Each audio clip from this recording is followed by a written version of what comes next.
বিএনপির ভারপ্রাপ্ত চেয়ারম্যান তারেক রহমানের জন্য ঢাকায় ভাড়া বাসা খোঁজা হচ্ছে বলে জানিয়েছেন দলটির চেয়ারপারসনের উপদেষ্টা আব্দুস সালাম। রোববার নগরের পাঠানপাড়া এলাকায় কেন্দ্রীয় ঈদগাহের পাশের সড়কে রাজশাহী মহানগর বিএনপির দ্বিবার্ষিক সম্মেলনে বিশেষ অতিথির বক্তব্যে তিনি একথা জানান।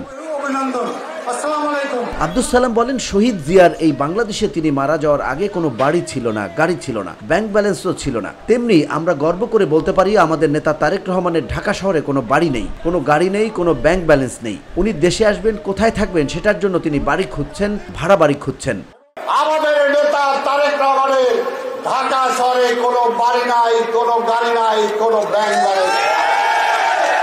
উনি যে দেশে আসবেন, কোথায় থাকবেন সেটার জন্য তিনি বাড়ি খুঁজছেন, ভাড়া বাড়ি খুঁজছেন। তিনি বলেন যে স্বৈরাচারী আওয়ামী লীগ সবকিছু দখল করে নিয়েছিল, আমাদের নেতার এক নির্দেশে সারা দেশ ঠান্ডা হয়ে গিয়েছিল। তা না হলে যে আগুন আমাদের বুকে জ্বলছিল, সেই আগুন দিয়ে সারা বাংলাদেশের আওয়ামী লীগের বাড়িঘর আগুনে জ্বলজ্বল করে জ্বলে উঠত। কিন্তু আমাদের নেতা প্রমাণ করেছেন তিনি শুধু দলের নেতা নন, তিনি দেশেরও নেতা। আমাদের নেতার এক নির্দেশে সারা দেশ ঠান্ডা হয়ে গিয়েছিল। তা না হলে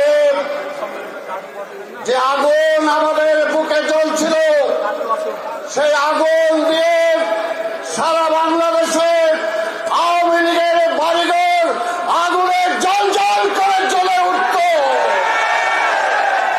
কিন্তু আমাদের নেতা প্রমাণ করেছেন তিনি দলের নেতা না, শুধু তিনি দেশের নেতা।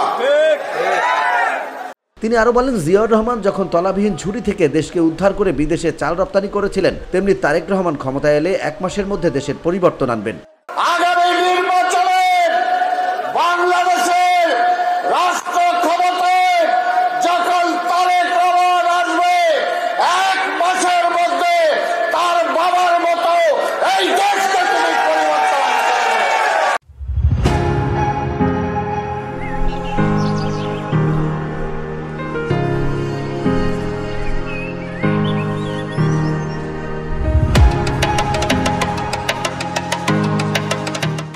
বিএনপির এই নেতা আরো বলেন, ইনশাআল্লাহ আগামী নির্বাচনে বাংলাদেশের রাষ্ট্র ক্ষমতায় যখন তারেক রহমান আসবেন, 1 মাসের মধ্যে তার বাবার মতো এই দেশকে তিনি পরিবর্তন করে দেবেন। তখন হেনাতেনা চলবে না, কোনো চুরি বাটপারি চলবে না, কোনো রাহাজানি চলবে না, চলবে না কোনো চাঁদাবাজিও।